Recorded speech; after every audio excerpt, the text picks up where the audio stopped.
Assalamualaikum warahmatullahi wabarakatuh. Berjumpa lagi bersama pecinta bola sejati. Apa kabar sahabat pecinta bola sejati? Semoga hari ini kita selalu dalam keadaan sehat walafiat. Hari ini saya akan memberikan video dua pengamat bola yang tidak disukai supporter timnas Indonesia. Ikuti informasinya lebih lanjut.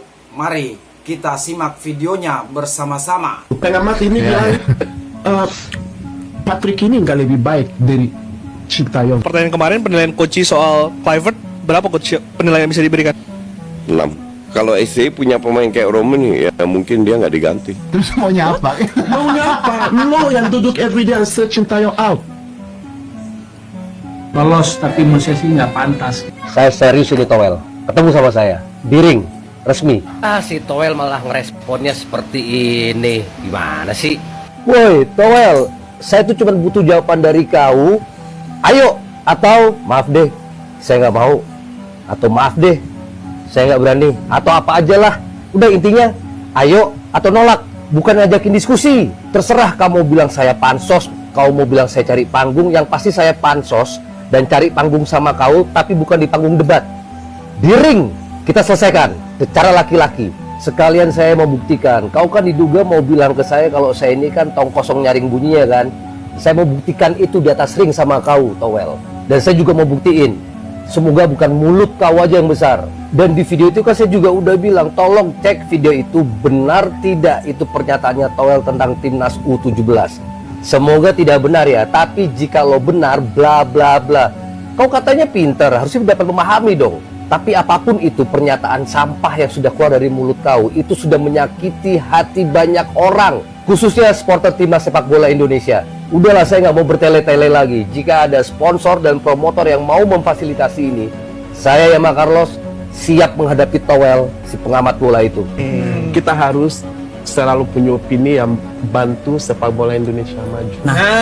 Bukan yang sok tahu. Yang mau sindir ke orang.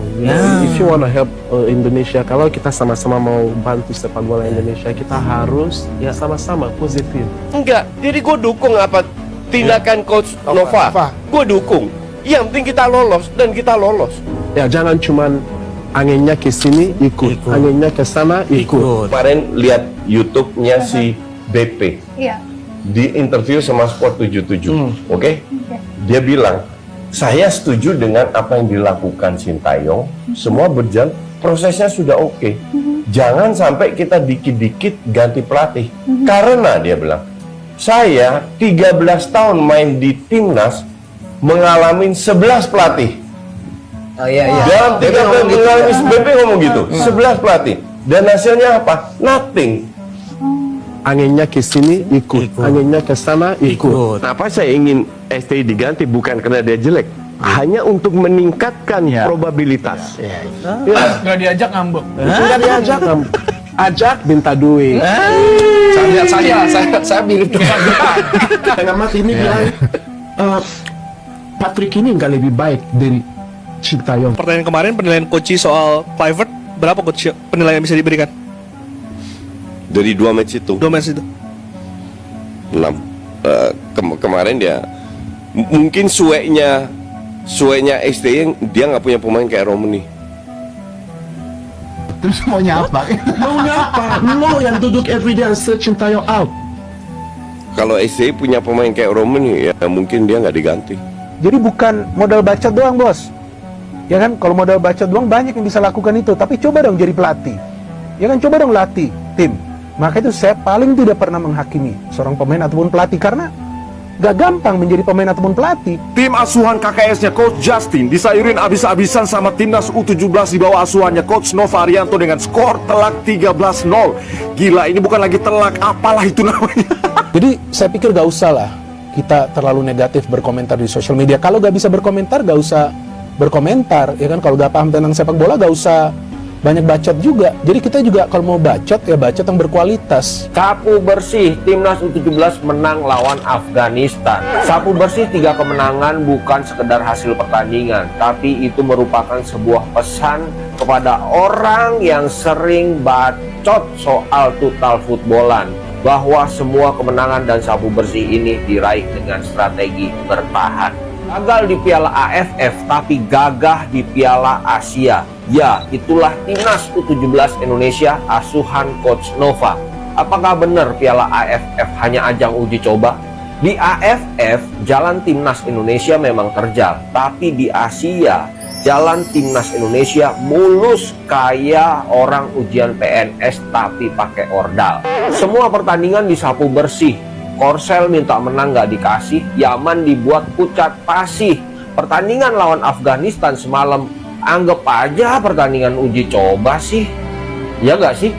Timnas Indonesia juara grup, gue yakin calon lawan selanjutnya pasti gugup. Baru kali ini ngerasain Indonesia jadi nomor 1, tapi bukan soal korup. Perbandingan Coach Nova Arianto dan Coach Indra Safri. Ya, inilah perbandingannya. Coach Nova Arianto, TC di Bandung, tapi lolos Piala Dunia U17. Coach Indra Safri, TC di Qatar, Jakarta, Como, Bali, Jepang, dan lain-lain, tapi tidak lolos di Piala Dunia U20. Coach Indra Safri juara Piala AFF ya, yang dibanggakan oleh netizen Wakanda, tapi gagal total di Piala Asia, cuma dapat 1 poin dan itu pun seri melawan Yaman. Coach Nova Arianto gagal total di Piala AFF U16 ya, cuman peringkat 3, tidak bisa menjadi juara, tapi lolos ke Piala Dunia. Apa yang tadi babak pertama udah marah-marah duluan, udah marah-marah sama si Daniel deh. El Sintayong Isma, Nova Arianto turun dengan sebagian besar pemain cadangannya. Untuk kiper tetap si Dapa boy. Nih gue jujur nggak tahu kenapa nggak pakai kiper cadangan aja, gue nggak tahu nih. Karena di pertandingan ini mau kita kalah pun kita tetap juara grup sebenarnya. Trio center back di awal adalah 3 orang Bali ini setahu gue nih. Tidak bagus Put Panji sama Ekayana. Di tengah nggak ada nama Evandra boy yang main si Ilhame. Sama terutama 3 depannya nih, semuanya adalah pemain cadangan. Fandi, Josolong sama Raffi. Di sini boy yang mau gue tekankan ke kalian nih, yang udah bela-belain begadang sampai jam 2 pagi buat nonton pertandingan ini. Yang pertama, ini adalah pertandingan yang udah nggak menentukan apapun. Kita walaupun kalah tetap jadi juara grup. Di sini gue masih sambil reaction nih boy. Ini banyak banget orang yang marah-marah boy. Kenapa sih mainnya begini? Kenapa sih? Kenapa nggak pakai pemain utama aja, Nova Arianto? Kan jadi nggak seru nontonnya. Kuda laut nih, gue kasih tau sama lu nih. Rotasi ini dilakukan itu fungsinya banyak coy. Yang pertama adalah untuk menjaga kebugaran pemain utama yang akan bertanding di 8 besar. Yang kedua adalah untuk coba-coba taktik nih boy. Nova Arianto di babak kedua itu ngubah pakem 3-4-3 nya jadi 4-3-3 coy. Dan yang terakhir yang paling penting nih, untuk tahu sedalam apa skuad yang dimiliki sama U17. Akhirnya kebukti nih, at least di pertandingan ini nih, kualitas pemain cadangan U17 ini, ya menurut gua lumayan ada gapnya. Dan kalian jangan kaget boy, pemain-pemain yang ada di timnas U17 sekarang, itu nggak akan semuanya dibawa ke Piala Dunia U17. Minimal dari pertandingan ini, ketahuan nih siapa yang emang mental bertandingnya kurang. Dan terakhir ya boy, ini please dari gua nih, Daniel emang menurut gue sangat kurang banget di pertandingan kali ini. Dan menurut gue dia dikasih menit main di pertandingan kali ini, itu adalah ya Nova pengen dia ngebuktiin gitu. Ya ternyata menurut gue pribadi itu kurang. Dan gue yakin Nova Arianto juga mikirnya sama. Tapi ya udah, di pertandingan ini kita menang akhirnya boy. Tuh lo yang minta menang dikasih menang nih sama Alberto sama Goli ya. Menurut kalian gimana boy terkait dengan pertandingan kali ini? Bersyukur kita menang. Untuk lawan di 8 besar masih harus ditentukan di pertandingan nanti malam antara Korea Utara ngelawan Oman dan juga Iran lawan Tajikistan. Harusnya itu ya.